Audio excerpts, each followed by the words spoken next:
Unim, Yabra Kufuado governance nearby and allegedly no your friend of Obi the 3 mafias of AKYEM. Yes, so normal hijack NPP party ya omu guno sabe NPP or person didn't want any. Everywhere. We are going to Jubilee House. Bediatuo.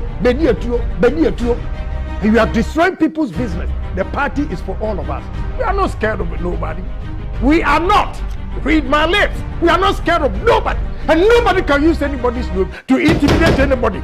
And your first time I work out somewhere, and people are even saying, say, you're about me, and yet I went to me and your Jumani, yes, I 3 musketeers, no?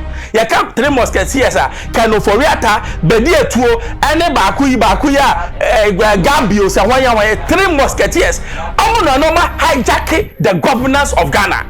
Because what you're saying here, Kufuado buy send your kasana ne wu send ho so amamwo nyembebu afọ du wa ne jani dum ya no say asamato no asamato send your wo so ye wo say akokọ kese no obetu a wo professor afọ buy ne jani bum edum ye agbanu aduane sika bi o wiase bia waja bi ese kwa ko bubu mi magu ho na ba ye din na beti ho asamato ga abrani na me ya ni amrani ni say you're back to sender. Me say, my wire me who say, so kase mi mu a ubewu. That's right. Wo kase nya me a ube ebehian. Wo kase mi mu ubebubu. I swear to God. Was you know they're back to sender when him ye pa. Allegedly was say, Yabra Bediatuo catch so on no better who is am makoto man and also wo kase Yabra Bediatuo what he will tell me. Hello, keep watching Xposed GH, the best channel on all of YouTube. Yes.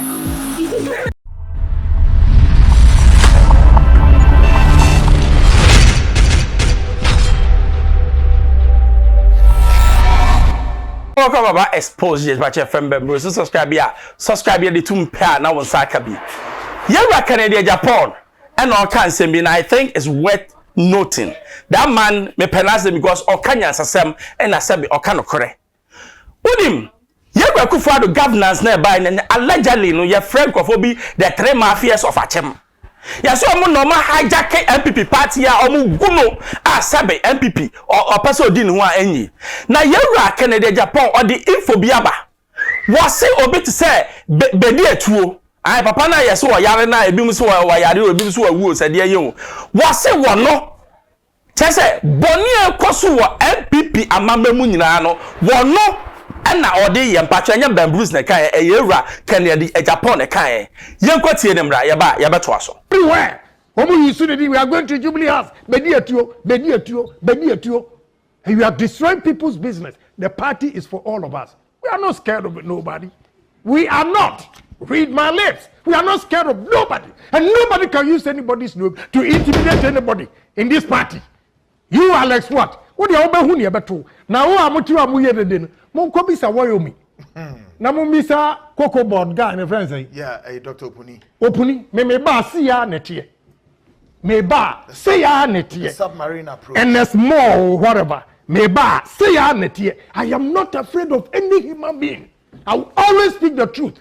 And nobody, I say nobody, is above the law. We are all Ghanaians. You cannot use anybody's name to intimidate anybody in this country. It won't work. It won't work. Because we are all Ghanaians. We are all Ghanaians. Now, Momo prefer Ayarikov, secretary, already concerned to a young man. You know, the first time I talked about this young man, NPP Women's Wing were calling me, giving me evidence of the guy's about contribution. This, a company, okay, GL for no, Afano, the contribution. Okay. Now, this guy is using Bediatuo's name everywhere. Well, so dear, you say, then champion Suasaba, no cassa will be a one man so Ginny. Because on the so na se no te Yabra Canada ye ka se NPP mu a odi mu akoten na me dey me say there's fire in NPP ba mu hu ye because onim enye first time a waka asem we na people are even saying say Yabra ba me an yeti a wantimi anya adwuma ne ye sa 3 musketeers no ye ka 3 musketeers a kan of Foriata Bediatuo ene ba ya Gambios a wan 3 musketeers omo na no ma hijack the governance of Ghana. I'm not normal car ebem. Yara can for yata ukaya. Yes, one not ton banks ni na. Banks are one hand guni na say one no bank ni pen say. Ghana kobo bosia na every law Ghana GBA na Yara can for yata company no enya interest allegedly. Aye. Papa Gabis yes what ho and wo ba kickbacks no oje kickbacks no oje kickbacks no ni nyina so allege. And I Bediatuo there, who's already there, shotos your every pa. Yes, you also deal some year. Kennedy said, these are the people who are bringing down NPP. And your first time, Martin, Martin said, AKYEM Mafia be wo. While everybody was saying in some way, woman are breaking down NPP. Because what you're saying here, Kufa buy, send your Kasana, New Sen Ho so, and Mamma Bebu, after do one and Johnny Dumian, Asamatono. Asema say no woso ye wo say akoko kese no obetua wo professor afọ baya na gya boom edum ye say na three musketeers yi won no mu dum gya no wase ye tina bibia anko enyi ye ra Kennedy nko a sabi Hobson wonu so aka bi wo se Bediatuo yare no oyare no wonu Hobson oni yeti Bediatuo yare no yenko tie mra agbanu aduane sika bi o wiase bia waja bi ese kwa ko bubu me magu ho Namba ye di na meti ho. Afema mo de. Abrani na me ya ni say. Huh? Ya obi ni say. Eti ya obi da. Na ka no so say. And I'm so what? And I'm so you. Hey. I said this on 12 August. Yes. 2024 year. August, September, October. Anna, you basically SEM. Good for me. Now, I am not ashamed to say it. And you're back to sender. Me say, my wire me who say, so kase mi mu a ube. That's right. Wo kase hia me a ube ebe hia. Wo kase mi mu bu ube bubu. I swear to God. Bibi wo wi ase o. Okay, let me tell you. Sa sem we buy. My dark course from all parts of voter region. That's right. In 24. We say you are not alone. Wow. Ebra, that me Freyiba. You are not alone. Caller me nya no. Yeah. Was from Nogopo. Miss me kawi our TV so bianje. We say you are not alone. They cannot touch agnostic. Me so mu diago ebeye speak Ghana for mate. Me ba be bisa hopes na sempa hopes na ka sembi o se den entokwa no wo mo pese e traba wo na se nko e traba wo me wa se me bisa on this wo mu diago ebeye spiritual traba wo ene I had a call me the better. Yes. Basare hini e wo baby me mo baby kro ni dey what if hope say you are not alone. What say you are not alone. Wow. Na when na echi no na ohini bi asori say me ba me de me sabe kan de hye me de me ye donko me ye donko eti me nka nipa ho eti no wasa akoto na ntwie hey ede ade aboni kom atro bidin hopes na doya guso eja bitase me come mo say enye tro na me you are following their track eti say wo say na kwa we kwa wo free hi me come na musa asem na make the minimum na make exactly obi ma me bo mama ni o me say gi cham this video kwabu ma waya mi hu papa ma waya mi hu what achi me say me electrify one that's right obi open do pa oni mi meto aje o do onko baby o pe bia nko go ye bibi o pe bia we are seeing my friend aka chere na sako back to sender.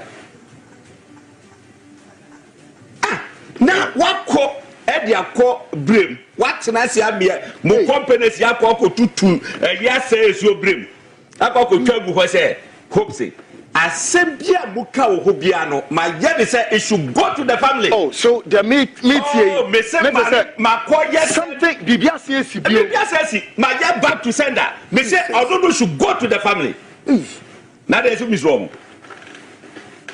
Yes is wrong. Hey, asam na ya more make hey me free agnostic I tell you boy the me me sure na make Why?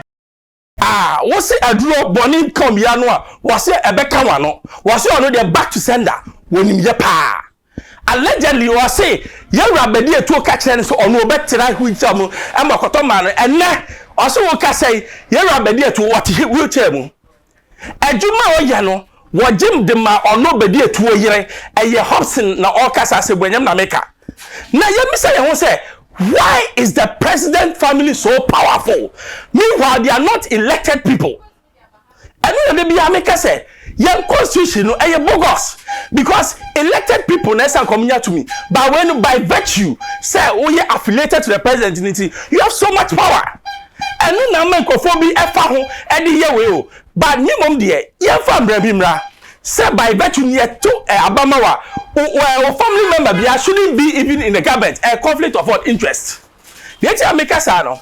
Sometimes, because by virtue of family ties and our friendship, nipa ni ye bibi kwa untime nka. Anu na ebo Ghana family yo.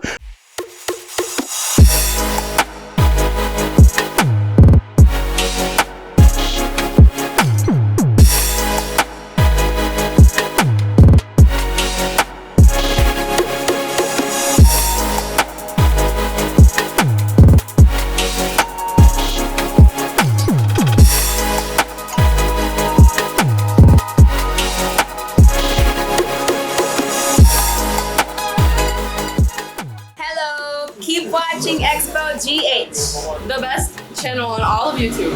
Yes.